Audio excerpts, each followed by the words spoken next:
Mas Yanuar, ini kalau dari sisi pangan, sisi logistik kita sudah lihat bagaimana kemudian upaya-upaya yang dilakukan supaya tidak terus naik. Tapi kan kalau kayak rupiah, ini kan kebutuhan pasar. Agak susah juga kalau BI harus terus-menerus menekan, menahan. Berat ya, Mas? Iya. Apalagi utangnya pakai dolar ya? Iya.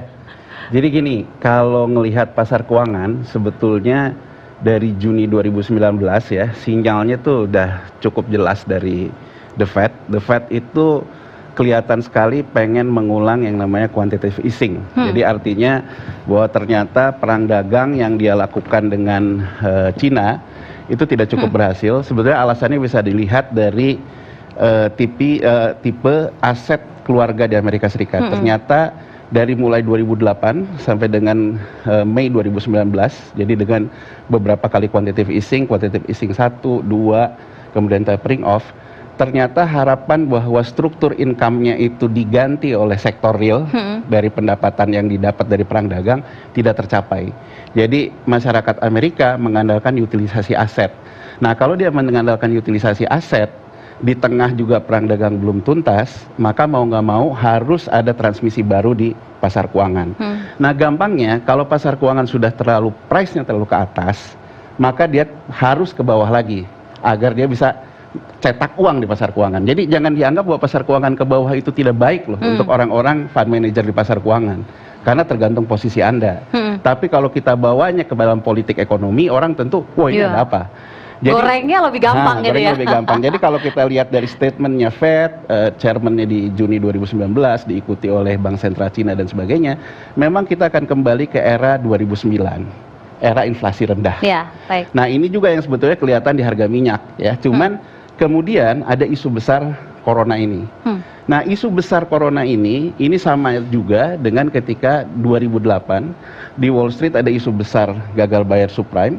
Nah, sekarang corona. Nah, isu besar ini dipakai beramai-ramai, ya ibaratnya memang cari ke bottom, cari ke bawah. Ya kan, cari ke bawah, karena kan sekarang ya, kalau kita lihat Dow Jones sendiri, Dow Jones turun ke bawah, semua bursa turun ke bawah. Kalau dia ke bawah, kemudian nanti dia borong di bawah, kemudian dia nanti stimulusnya baru masuk, quantitative easing dan sebagainya, dia akan naik sendiri, jadi dia akan go to normal lagi. Nah, cuman yang harus kita lihat sekarang, seberapa pemain pasar global akan terus memainkan isu corona. Baik, kalau seberapa besar kemudian akan memainkan isu ini, apakah memang bisa segera tuntas? Sesaat lagi kita akan tanya dan lanjutkan seperti apa komentar dari Mas Yanuar, jangan kemana-mana. Ada unsur kesengajaan supaya ini bisa sampai bottom, sehingga nanti perlahan-lahan bisa naik. Jadi jangan beli dulu gitu, Mas. Ya, jadi gini, kalau dilihat itu kan bahwa The Fed baru mengatakan bahwa ya kita akan kembali ke quantitative easing itu minggu lalu. Nah, berarti itu sama dengan posisi sekitar di September 2008. Nah, kalau kita lihat polanya, ketika dia pertama kali ngomong, pasar juga ingin mengetes The Fed.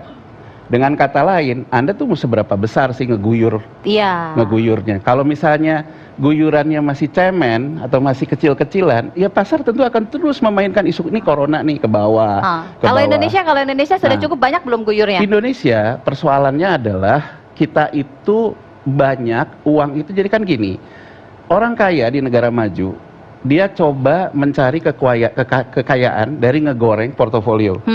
Kalau di negaranya sendiri ruangnya tuh terbatas. Dia akan punya ruang yang besar kalau ke negara berkembang, ke emerging market.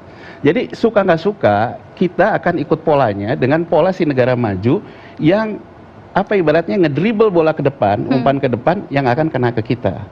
Nah, jadi artinya menurut saya kalau soal pasar ini, kalau kita mengatakan bahwa BI mau intervensi falas, ya kayak garmin air laut, karena buat mereka habisin devisa gitu maksudnya. Oh iya, jadi maksud saya kita terpancing oleh keadaan yang dimau oleh market, tapi kita kan tidak sekuat The Fed loh. Kalau The Fed dia sekian ini dia pakai ke treasury pemerintahnya gitu dan sebagainya.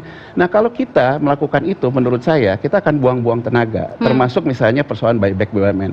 Dengan kata lain, kalau misalnya persoalan kita yang intinya masyarakatnya itu udah bisa selesai, kita konsentrasi di situ.